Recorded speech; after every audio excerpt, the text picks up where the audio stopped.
সকালে ব্রেকফাস্ট করেই আমরা দীঘা থেকে বেরিয়ে পড়েছিলাম বাড়ির উদ্দেশ্যে, কারণ পরের দিন যে ওর অন্নপ্রাশন, ওদের ছোট্ট সোনার অন্নপ্রাশন হবে। সেদিনই আমরা ওদের বাড়ি বিরাটিতে চলে গেলাম। আর এখানে ওদের নিয়ম হচ্ছে সকালবেলায় বাচ্চাকে ন্যাড়া করে দেওয়া, এই কাজটাই চলছে। ও কিন্তু ঘুম থেকে উঠেই ন্যাড়া হতে বসে গেছে, আর দেখো ড্যাব ড্যাব করে তাকিয়ে আছে সেই ক্যামেরার দিকেই।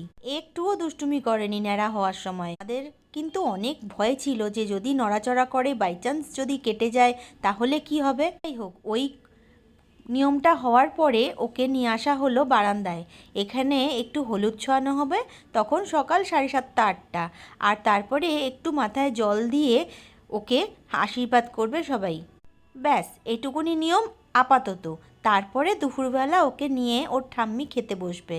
আমার বোন তখন বলছে আমি সাজুগুজুও করে উঠতে পারলাম না। আমি তখন বললাম তুই দুপুরবেলা সাজুগুজু করে নিস, আমি তোকে সুযোগ করে দেব। এখন সবাই মিলে ওকে আশীর্বাদ করে নিচ্ছে। আমার ছোট্ট তোজসোনা কিন্তু উলুধ্বনি শঙ্খের আওয়াজে ভীষণ ভয় পেয়ে গেছিল। এখানে মুখ বেঁকিয়ে প্রায় কেঁদে ফেলছিলই।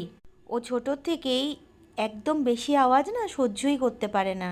আমি জানি না দুর্গাপুজোর সময় ঢাকের আওয়াজে কি অবস্থা হবে। আদৌ ওকে নিয়ে ঠাকুর দেখতে বেরোতে পারবো কি না এখন থেকেই তো ভয় করছে। যাই হোক, ঠাকুরের কৃপায় সব ঠিক হবে। আমার ঠাকুরের উপর ভরসা আছে, তাই আমার জানি কোনো সমস্যাই হবে না। সাবস্ক্রাইব করে আমার পাশে থেকো, আর এই ভিডিওটাকে একটা লাইক করে দিও। তোমাদের ভালোবাসা কিন্তু আমার অনেক অনেক দরকার। যারা এত এত ভালোবাসা দিয়ে রোজ রোজ ভিডিওগুলোকে এত ভিউজ দিচ্ছ, তাদের জন্য অনেক অনেক থ্যাংক ইউ।